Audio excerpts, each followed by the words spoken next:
Hi everybody, welcome back to Sunshine Soap and Candle Company. Today I'm going to be sharing with you how to duplicate this very popular skin brightening face wash. This is a citrus and bergamot sulfate-free, paraben-free brightening facial cleanser made by Native. In this video today, I'm going to share with you how to make something very close to this Native brand skin brightening facial wash. We're going to be using some lovely skin brightening ingredients like niacinamide and organic strawberry extract. If you would like the full written formula with amounts, percentages, and a full detailed step-by-step written tutorial, please head on over to my Patreon campaign where you can unlock this formula along with 3.5 years of archived recipes for just a $5 pledge. There really is so much to take advantage of over there. I hope you'll consider joining us. It's a great way to connect with other makers. It's a great way to connect with me. I'll go ahead and leave the link to my campaign in the description box below. I hope to see you over there. All right, let's get started. All right, so this Native brand facial wash has water in it, cocamidopropyl betaine, which is a cleanser derived from coconut oils, food grade salt. It has other solid surfactant cleansers, one of which is sodium cocoyl isethionate, which is derived from coconut oils, stabilized vitamin C, niacinamide vitamin B3, citric acid, food grade salt, sodium salt, and a citrus and bergamot fragrance. So all I've done here is taken what I know about formulating and usage rates on these ingredients and come up with something very similar. So as we're putting this together, I'm going to go over with you why I'm using certain ingredients in this facial wash and what they're good for. So I have broken up this formula into a water phase, a surfactant phase, and a thickening phase. However, we're going to start with the surfactant phase first because we're using a solid surfactant here known as sodium cocoyl isethionate, or otherwise known as SCI. This is a very, very mild and gentle cleanser that's got a really nice and low natural pH that is made from coconuts. Because it's solid, we have to do a little bit of extra work to incorporate it into a liquid type facial wash, or sometimes it's used in shower gels, but this is a very gentle cleanser used a lot for facial care.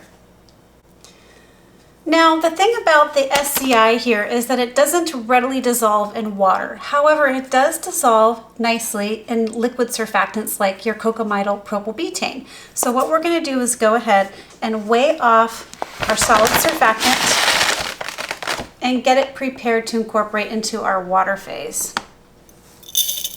So what we're going to do is we're going to weigh off our cocamidopropyl betaine right over the top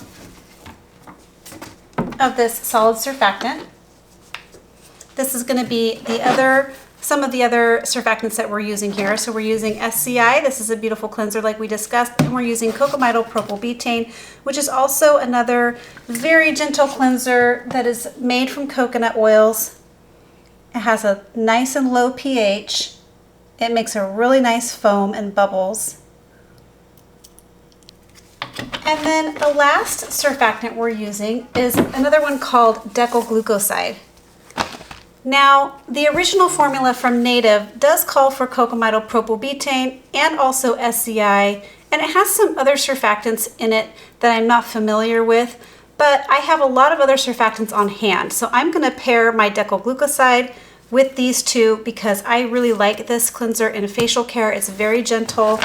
It has a nice foam to it, and it's also derived from natural and renewable resources.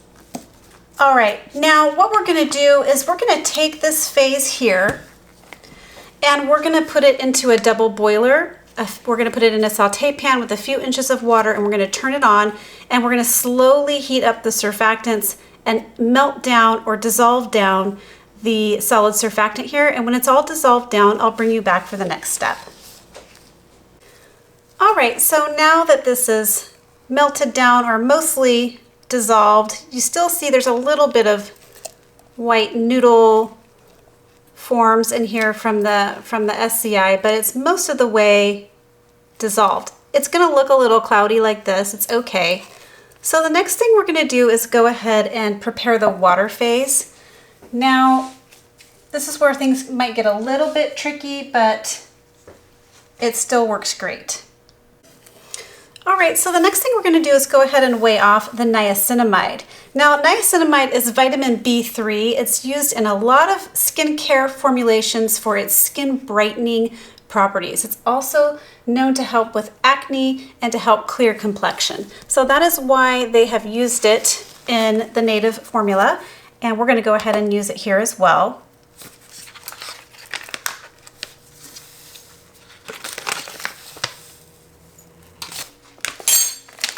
Okay, now niacinamide is water soluble and it is okay to heat it up. So what we're going to do is take the water for this formula and we're just going to pour it right over the top of the niacinamide.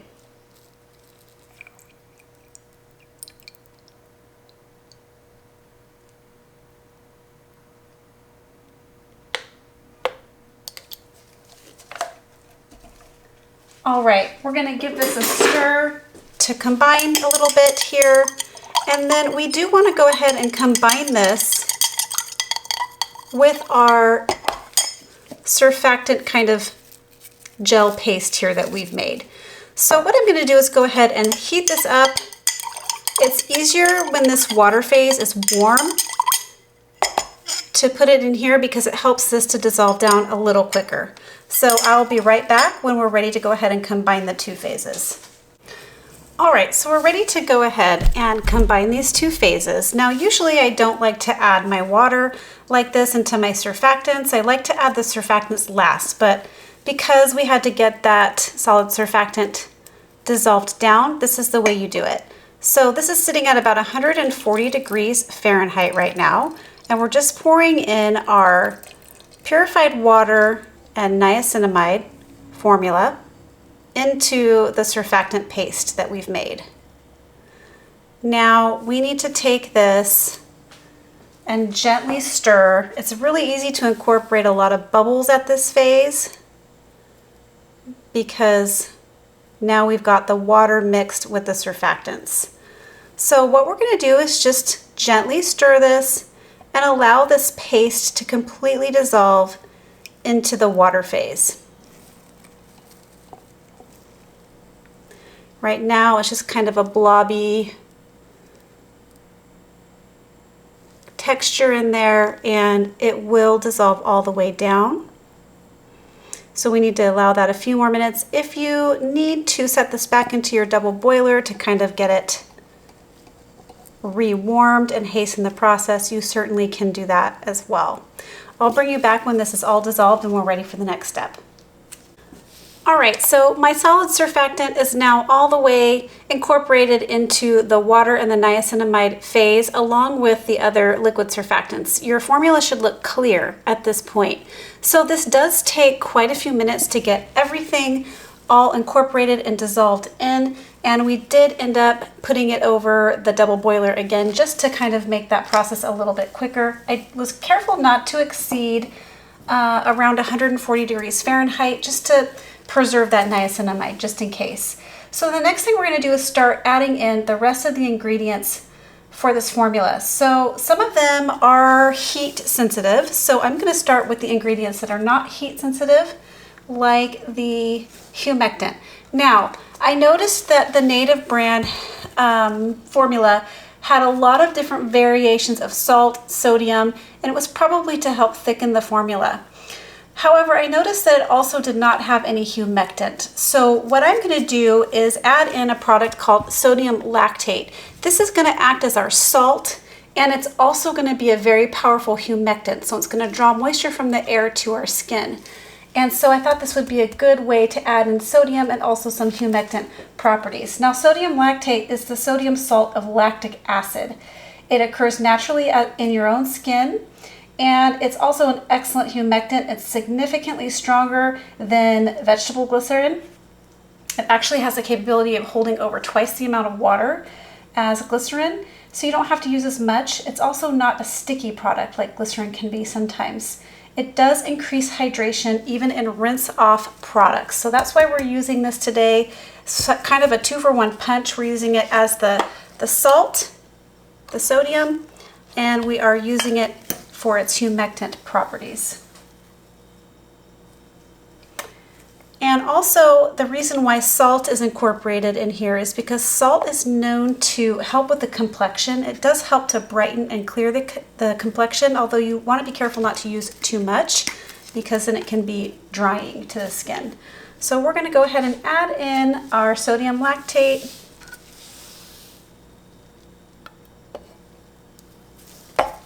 Okay. We're going to give this a stir to combine. And then the next thing we're going to do is take the temperature, because the rest of the ingredients are heat sensitive, and I just want to make sure we're not running at too high of a temperature to add. Okay, we're sitting at 108 degrees Fahrenheit. That means we're okay to go ahead and add in the rest of the ingredients here. So the Native brand has a stabilized vitamin C in their formula, and I don't have any of that on hand. However, I do have organic strawberry. Organic strawberry extract. I got this from Formulator Sample Shop, and vitamin C is known for, strawberries are known for their high vitamin C content, so this is what we're going to be using to add in some vitamin C. We're using the organic strawberry extract.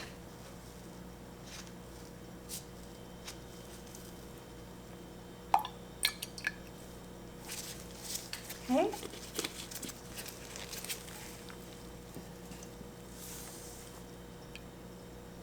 So vitamin C is also known for its skin brightening and complexion brightening properties. So the last thing we're going to do is go ahead and add in our essential oils and then our preservative. So the essential oils we are using today are a combination of tangerine and bergamot, just to kind of match that citrus and bergamot fragrance that's in the Native brand. So we're going to use this little scale here to weigh off the essential oils and the preservative, just to make sure we get a very accurate reading since it's such a small amount. We're making a 150 gram batch.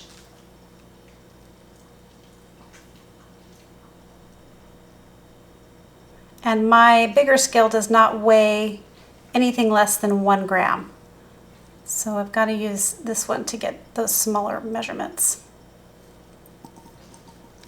So that was the tangerine essential oil. And next we're going to add in the bergamot essential oil. Tangerine and bergamot together smells like a beautiful, bright, fresh, clean blend. Now I'm not sure what they used in the Native brand one. It says citrus bergamot fragrance, so I'm not sure if it's an essential oil or a fragrance oil or what the citrus was that they used, but this is a great combination. So then we are going to go ahead and add in our preservative. Okay, we're going to give this a good stir to combine. And then we're going to go ahead and add it to our formula here.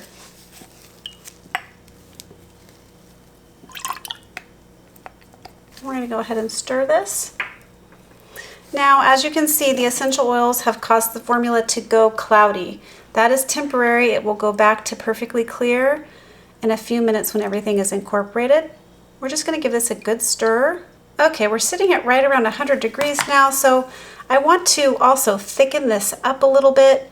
So we need to allow this to get down to room temperature before we thicken it, so we can get a good idea of the viscosity, the true viscosity of it. So we're going to allow this to sit, cool down, and then we're going to thicken it and check the pH. All right, so this formula now has been sitting for probably about an hour or so, just to allow it to reach room temperature, and we are ready to go ahead and thicken it up. So today we're going to be using some glucose D to thicken up this formula. Glucose D, as you guys probably know, is my favorite thickener for liquid soaps. It just a little bit goes a long way, and it also adds some really nice and conditioning properties to your formula. It almost makes it feel emollient.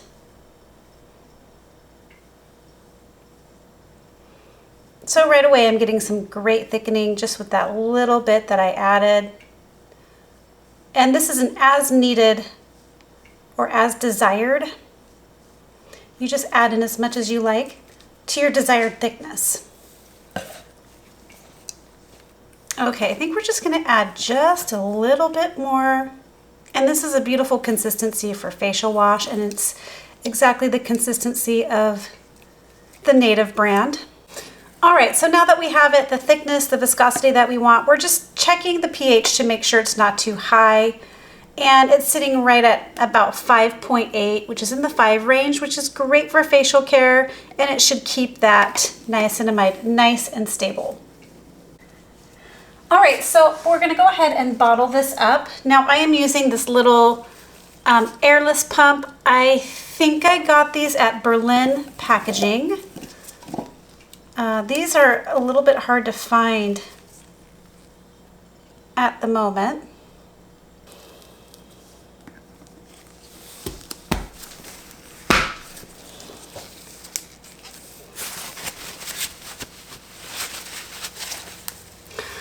All right, there it is, all bottled up, looking amazing. So we're gonna go ahead and do a little bit of a use demo here. All right, I'm gonna show you how this works. I just love these airless pumps. I think they're so sleek looking, and they really have very little waste left when you're done using the product. So we're just gonna go ahead and put a little bit in my hand. And right away, it has a lovely viscosity to it. So we're just gonna go ahead and wet my hands and create a lather. It feels very emollient, gentle cleansing with a beautiful lather. So that SCI surfactant that we used in here, even though we didn't use that much of it, it makes a big difference in how your formula lathers and foams. And it's so, so gentle. So there you have it, everybody. That is how you make a brightening facial cleanser. I hope you really liked it. I hope you were inspired by this video. If you were, please remember to give this video a thumbs up. Please leave a comment or question below. That means a lot to me. And also, please subscribe to my channel, and don't forget to share this video with a friend. All right, everybody. Catch you on the next video. Bye. Keep shining.